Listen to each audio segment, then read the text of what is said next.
शिव पुराण के अनुसार एक बार शिव जी के गण नंदी द्वारा आज्ञा का पालन नहीं करने पर माता पार्वती नाराज हो गई।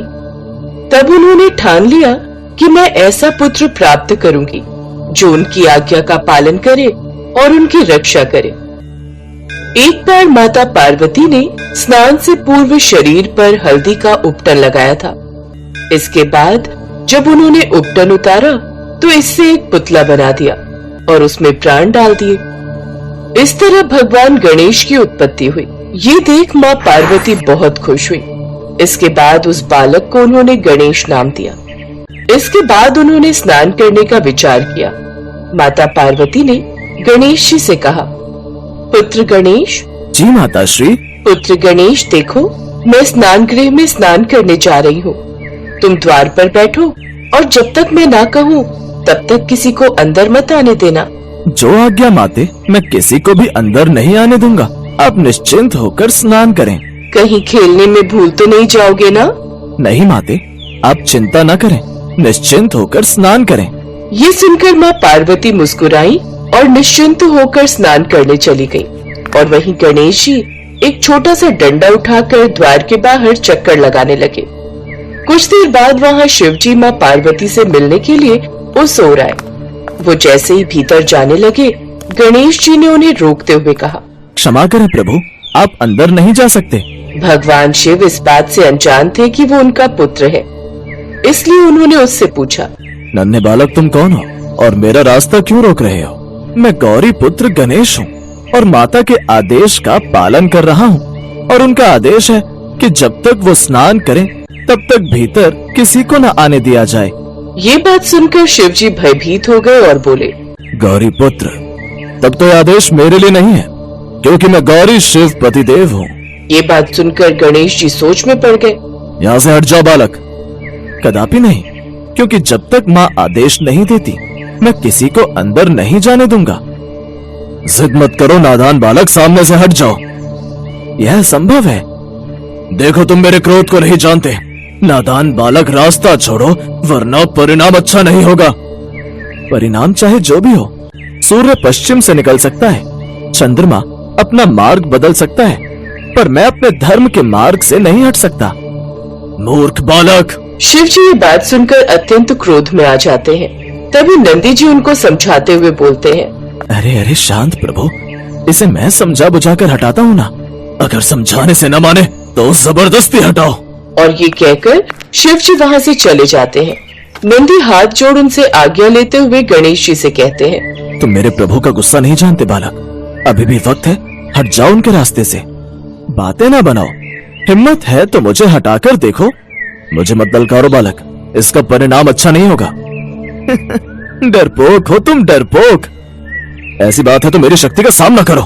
नंदी जी और गणेश जी के बीच युद्ध चालू हो गया और नंदी जी उनसे हार गए और भागकर अपनी जान बचाने लगे और शिव जी के पास जा पहुँचे। तब शिव जी ने अपने बाकी गणों को वहाँ भेजा। सेनापतिगण, अपने रक्षक के साथ जाओ और उस बालक को हरा दो। जो आज्ञा प्रभु। सेनापति अपनी सेना के साथ गणेश जी के साथ जाकर युद्ध करने लगे और गणेश जी एक एक करके सबको अपने डंडे से मार गिराते गए। और ऊपर से ये सब देवगण देख रहे थे और चिंतित होकर बोले, अनर्थ, घोर अनर्थ।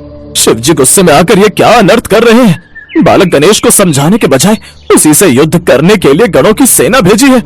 मुझे बीच बचाव करना होगा, अन्यथा ये इस बालक के प्राण न ले ले।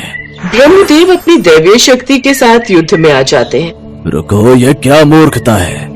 एक अकेले बालक से इतने सैनिक लड़ रहे हो, पीछे हटो। सब लोग पीछे हट गए और गणेश जी जोर जोर से हंसने लगे। पुत्र गणेश, आपको भी इस तरह से हट नहीं करनी चाहिए।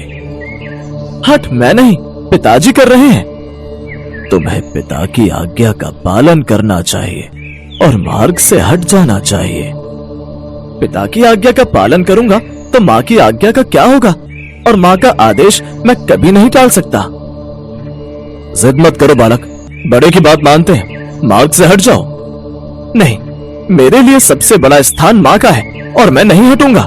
ये बात सुनकर ब्रह्मदेव मन ही मन सोचने लगते हैं। यदि शिव को क्रोध आ गया तो अनर्थ हो जाएगा। किसी भी तरह इसको हटना होगा।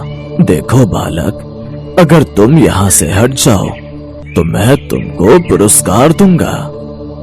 पुरस्कार का लालच देकर आप मुझे बहलाना चाहते हैं? ये आपको भी शोभा नहीं देता ब्रह्मदेव। मुझे शिक्षा मत दो बालक, नहीं तो अच्छा नहीं होगा।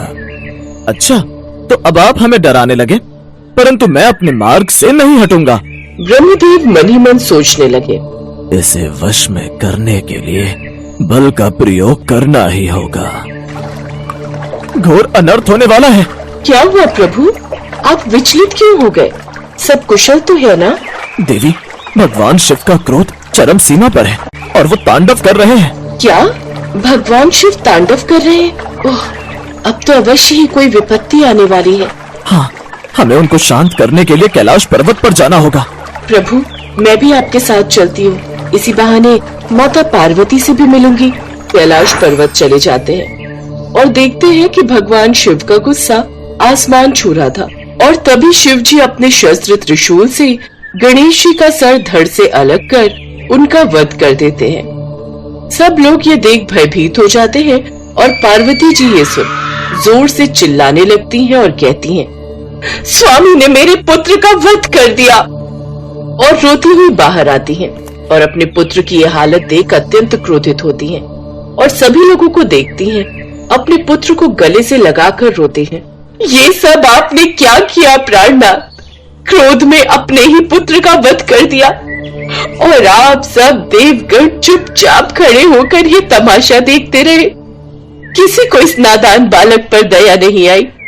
क्या एक छोटे से बालक को हराना इतना जरूरी था कि सभी देवता यहाँ इकट्ठे हुए? बोलिए, आप सब चुप क्यों हैं? बोलिए, चुप क्यों है सब? बोलिए।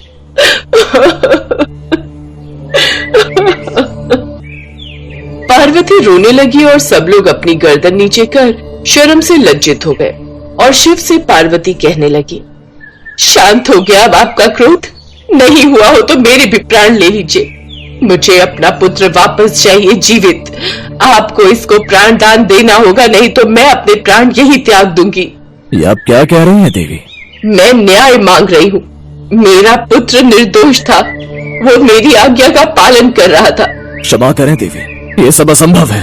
यदि ये असंभव है तो मेरा जीवित रहना भी असंभव है। मैं इसी समय प्राण त्याग दूंगी। आपने अपने ही पुत्र को क्रोध में आकर वध कर दिया। अब आपको माता पार्वती के पुत्र को प्राणदान देना ही होगा, अन्यथा उनके क्रोध की दृष्टि पूरे जग को तहस नहस कर देगी। अंत में शिव जी अपने अहंकार का त्याग कर पार्वती माता की बात मान जाते हैं और अपने सेनागण को भेज कहते हैं कि एक ऐसे बालक का सर लाओ जिसका चेहरा उत्तर दिशा में हो और उसकी माँ उसकी तरफ पीठ करके सो रही हो।